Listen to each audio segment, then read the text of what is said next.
Ginal, where are you? Kretya, Ubud. Day 2. Uy, ganda. Sabi mo, hindi ka maliligo. Kuya Gide. Salamat pagi. Good morning guys, day 2. So, may, anong expect natin dito, G? May swimming pool, may breakfast. Floating breakfast. So, reservation to? Yes. Magkano? Ang binayaran ko is 1,352,285. Grabe, 1 million guys. How are you? Terima kasih. Salamat pagi. Yes. Hindi ka daw makakain dito ng gantong kaaga if walang reservation. Yes. This is for your starter for Chintaba you can use Okay. it. It is Nigeria. Yes. The reservation for the floating breakfast you can do in our main pool area until 9 a.m. After that you can continue your breakfast at your table because after 9 this is our topic. Ganda.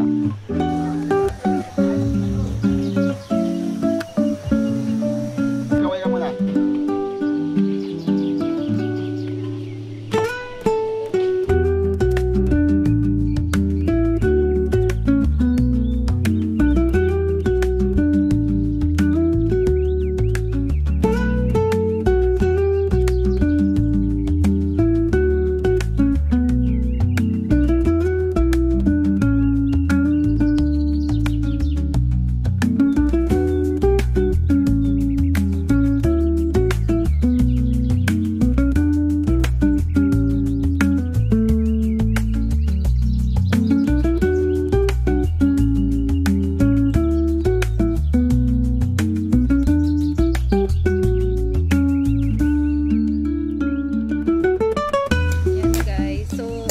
Breakfast namin. Ito na yung ano natin.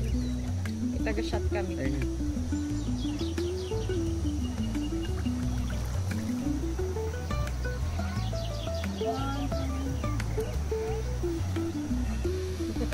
Kaway. Ayan, so guys, natapos na kami dun sa ano ba yung tunta natin kanina? Kretya. Ketya. Ubud. Ano Ketya, lang siya? Ubud. Morning getaway. Oo.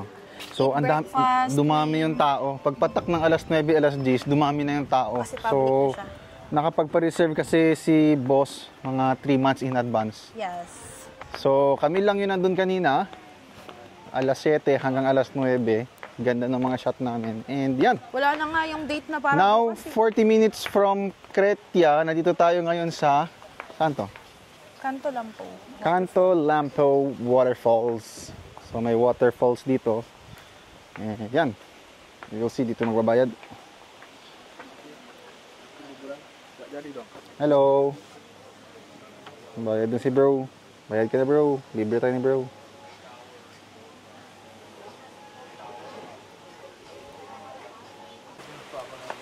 So, ito na yung pababa. Oh, from there. Ooh. Ay, pwede pala tayo dyan magpunta. Ayan. So, ito yung falls.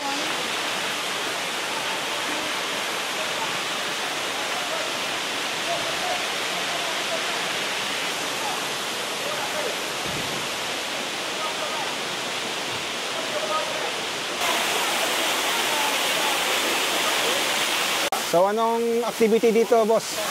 Kanto lang po waterfall. So, anong activity? Mag-picture ka lang po sa waterfall. I-picture lang? Aha. So, tatayo ka lang daw doon. Picture lang sa waterfalls, ganyan. Hello guys, welcome to Kanto Lampo.